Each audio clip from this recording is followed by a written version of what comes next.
अस्सलाम वालेकुम। जोनाल के ज़ायके में खुश आमदीद। आज जो रेसिपी मैं आपके लिए लेकर आया हूँ वो है बोंग पाए, जो पंजाब में बहुत पसंद की जाती है, या यूँ कहिए कि लाहौरियों का सुबह का नाश्ता छुट्टी वाले दिन बोंग पाए ही होता है। तो आइए शुरू करते हैं।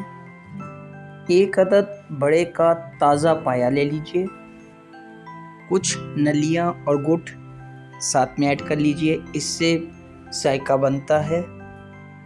और हम इसमें 1 किलो बोंग लेंगे। प्याज 2 से 3 अदद हो जाएंगे। अदरक लहसुन का पेस्ट 4 टेबल स्पून, नमक 3 टेबल स्पून और हल्दी 2 टेबल स्पून ऐड करेंगे। कुछ लोग इसे कुकर प्रेशर में ट्राई करते हैं, तो कुकर प्रेशर में 45 मिनट लगेंगे, लेकिन मैं देगचे में 4 से 6 घंटे के लिए tैयार करता हूँ, लो फ्लेम पे। पाए का और हड्डियों और गुट का अच्छा सी तब आता है जब सारी रात 0 आंच पे पकते रहें। सबसे पहले देगचे में पानी डालिए, फिर इसमें अदरक लहसुन का पेस्ट ऐड करेंगे, फिर इसमें कटी हुई प्याज ऐड करेंगे। अब इसके अंदर नलियाँ और पाया ऐड कर दीजिए और इतना पानी रखिए कि तमाम मटेरियल इसमें डूब जाए। नमक और हल्दी भी ऐड कर दीजिए, क्वांटिटी मैंने पहले बता दी है। इसमें तमाम चीज़ें मिक्स करके 4 से 6 घंटे के लिए इसे हल्की आंच पे पकने दीजिए। एक तरीका तो ये है कि हम इसके साथ ही बोंग ऐड कर दें, लेकिन बोंग की गलावट जानवर की एज पे डिपेंड करती है, यानी कि अगर बड़ी एज का जानवर हो तो सम टाइम बोंग नहीं गलती। और मेरा तरीका ये है कि मैं प्रेशर कुकर में बोंग को गला लेता हूँ। और अब हम पाया चेक करते हैं। वाओ, देखें मुकम्मल तौर पे गल गया है। बोंग पाए का असली मज़ा तो तभी आता है जब हड्डियाँ और पाया मुकम्मल तौर पे गला हुआ हो। तो अब हम कोरमा तैयार करेंगे।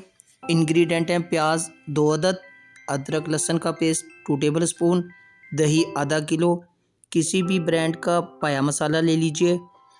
नमक चेक कर लीजिएगा, हमने पायों और हड्डियों में भी डाला था, जो पायों और नली में हमने नमक डाला है। तो अब हम 1.5 से 2 चम्मच टेबल स्पून जो है वो नमक लेंगे।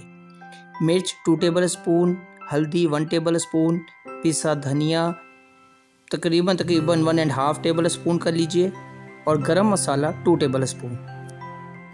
1 कप इसमें हम ऑयल लेंगे और उसमें प्याज डाल के उसको लाइट ब्राउन कर लेंगे। इसके अंदर अदरक लहसुन का पेस्ट डालेंगे और उसके अंदर हम बोंग का गोश्त डाल देंगे और अच्छी तरह से भून लेंगे। इसमें ऑयल इसलिए कम यूज़ करते हैं कि पाए का और नलियों का अपना ऑयल भी निकलता है, तो अगर हम ऑयल की मिकदार ज़्यादा करेंगे तो फिर बहुत ज़्यादा तरी आ जाती है, बहुत ज़्यादा ऑयली हो जाते हैं और खाए नहीं जाते। तो इस बात का ख़ास ख्याल रखिएगा। और अब इसमें सारे मसाले ऐड करेंगे और अच्छी तरह से भून लेंगे। फिर इसमें 2 कप पानी ऐड करेंगे और 20 मिनट का प्रेशर लगाकर बोंग को अच्छी तरह से गला लेंगे। अब हम दही में पाया मसाला ऐड करेंगे और अच्छी तरह मिक्स करने के बाद बोंग के मसाले में ऐड कर देंगे। कुछ देर इसे भून लीजिए ताकि दही का कच्चापन ख़त्म हो जाए। अब इस बोंग के सालन को हम पायों की यखनी में ऐड कर देंगे।